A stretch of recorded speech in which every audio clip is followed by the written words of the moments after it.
அஸ்ஸலாமு அலைக்கும் வரஹ்மத்துல்லாஹி வபரகாத்துஹு. அன்புக்குரிய சகோதர சகோதரிகளே, நம்ம சின்ன பிள்ளையிலிருந்து நம்மளை வளர்த்த விதம் நம்மளை சொல்லியிருப்பாங்க, எதுக்கு பயப்படுறியோ இல்லையோ கண்ணுக்கு பயப்படணும்டா அப்படிம்பாங்க இல்லையா?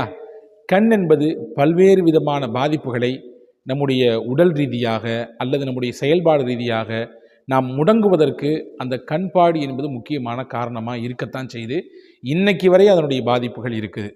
கண் பார்வையிலிருந்து நாம் பாதுகாத்துக் கொள்வதற்கு என்ன செய்ய வேண்டும்? கண் பார்வையினால் ஏற்படக்கூடிய உச்சபட்சமான பாதிப்புகள் என்ன என்பதை தான் நாம் இந்த காணொளியில் முழுமையாக பார்க்க போகிறோம். இறுதி வரை தொடர்ந்து பாருங்கள். நான் சதகத்துல்லா பாக்கவி மீண்டும் உங்களை சந்திப்பதிலே மகிழ்ச்சி அடைகிறேன். எந்த மாதிரியான துவாக்கள், எந்த மாதிரியான சூறாக்கள், எந்த மாதிரியான உங்களுக்கு தேவைகள் என்பதை நீங்கள் கமெண்ட்ஸ் பாக்ஸிலே அவசியம் பதிவு செய்யுங்கள். தெரிந்ததை தெரியாதவர்களுக்கு எடுத்துச் சொல்லுங்கள்.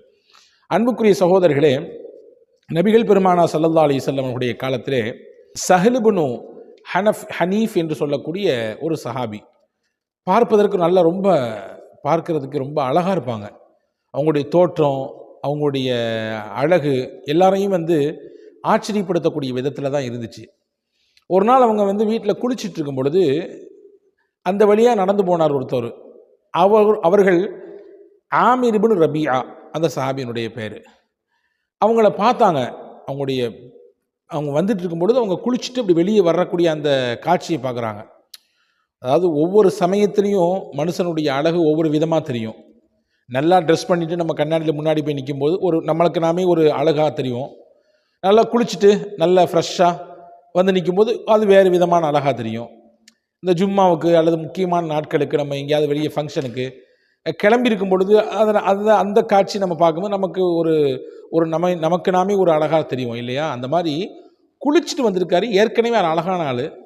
அவரை பார்த்த உடனே வா எவ்வளவு அழகு ச அப்படின்ற மாதிரி ஒரு வார்த்தையை சொல்கிறாரு.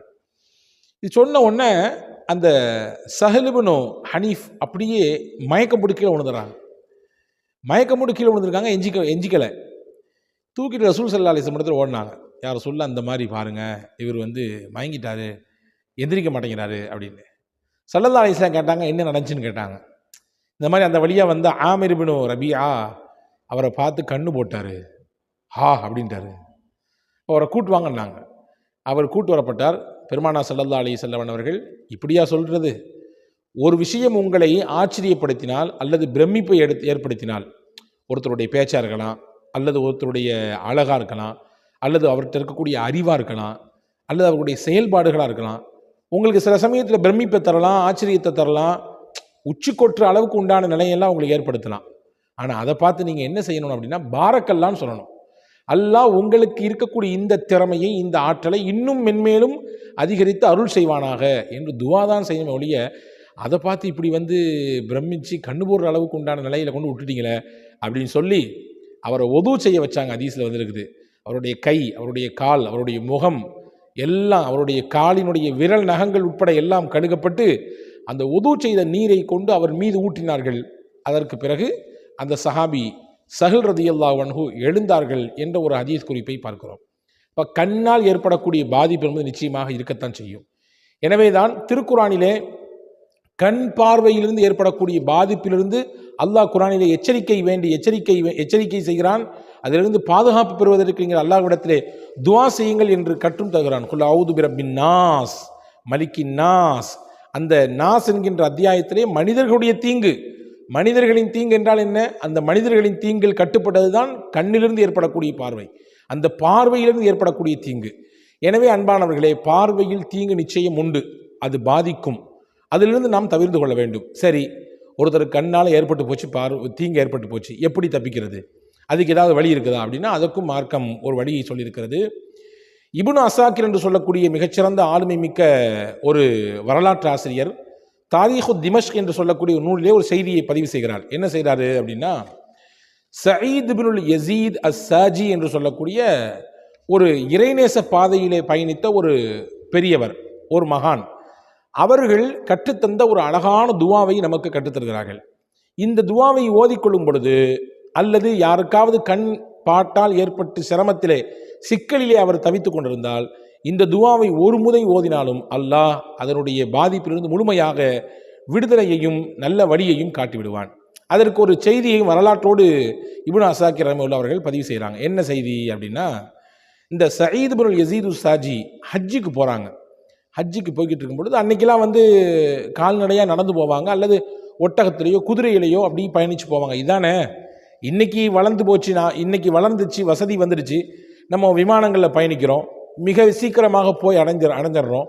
ஆனால் அன்னைக்குள்ள காலகட்டத்திலலாம் மாதக்கணக்கில் நாட்கணக்கில் பயணிச்சிருக்காங்க.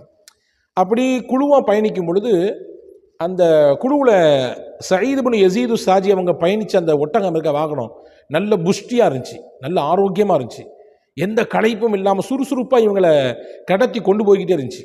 அப்போது அந்த குழுவில் இருந்து ஒருத்தர் சொன்னாராம், உங்கள் ஒட்டகம் நல்லா இருக்குது, உங்கள் வாகனம் சிறப்பாக இருக்குது, இந்த கூட்டத்தில் நம்மோடு வரக்கூடிய பயணத்தில் ஒருத்தர் இருக்கார், அவர் கண்ணு போட்டார்னா பெரிய பாதிப்பு, அவர் வந்து இந்த ஒட்டகத்திலையும் இந்த வாகனத்தில் எந்த கண்ணும் போட்டுறாம ஏதாவது ஒன்று கிடக்க ஒன்று சொல்லி உங்கள் ஒட்டகம் இருக்கக்கூடிய இந்த சுறுசுறுப்பை, வேகத்தை, இது ஆரோக்கியமாக இருக்கக்கூடிய விஷயத்தை அவருடைய கண்ணு பாதிச்சிடும் அப்படின்னு சொன்னாராம்.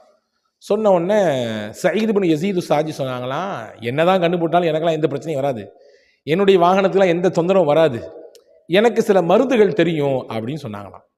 இந்த செய்தி அந்த கண்ணு போட வரல அந்த மனுஷருக்கு இந்த செய்தி அப்படி பாஸ் ஆச்சு.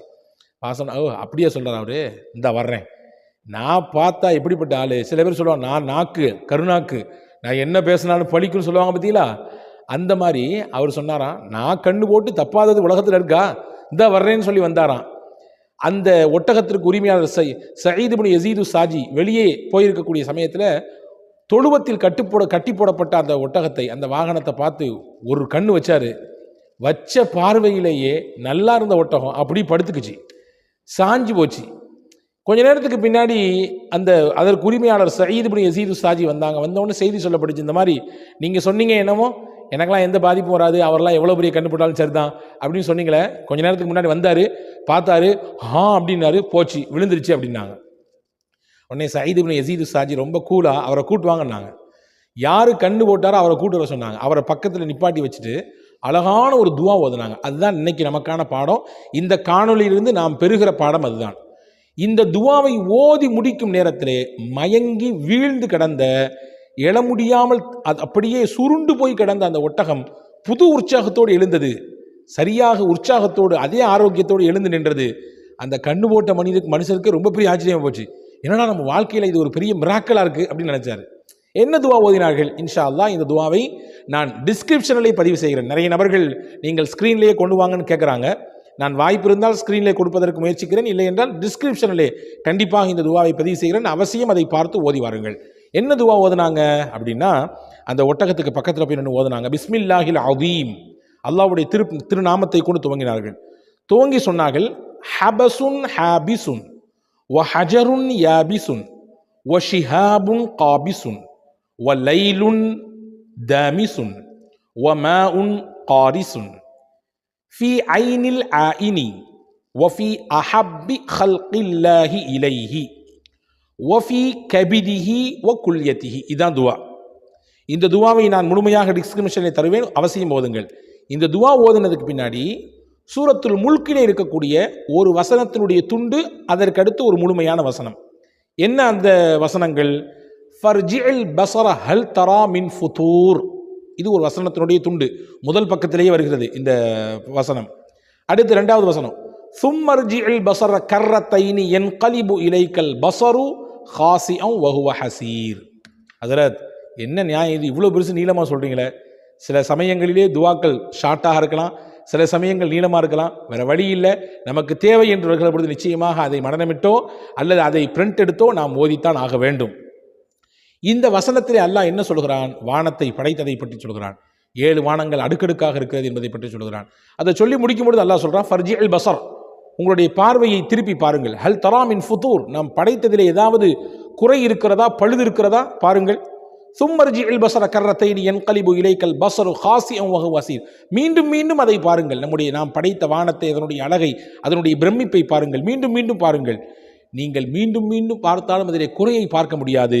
உங்கள் பார்வைதான் தளர்வுற்று மிகப்பெரிய தோய்வோடு உங்களை நோக்கி திரும்பும் என்று அல்லாஹ் சொல்கிறான். அப்போ இது அவனுடைய படைப்பை பற்றி, அவன் படைப்பில் எந்த குறையும் இல்லை என்பதை பற்றி உலகத்துக்கு சொல்லும் விதமாக அல்லாஹ் சொல்லக்கூடிய விஷயம். இந்த ஆயத்தை நம்மளும் அல்லாஹ்வுடைய படைப்பில் ஒரு ஆள் தானே, அந்த நம்மகிட்ட இருக்கக்கூடிய பொருளும் அல்லாஹ்வுடைய படைப்பு தானே, இந்த படைப்பில் எந்த குறையையும் அல்லாஹ் வைக்கவில்லை என்பதை நிரூபிக்கக்கூடிய அந்த வசனத்தை ஓதி அந்த ஒட்டகத்தின் மீது ஊதுனாங்களாம்.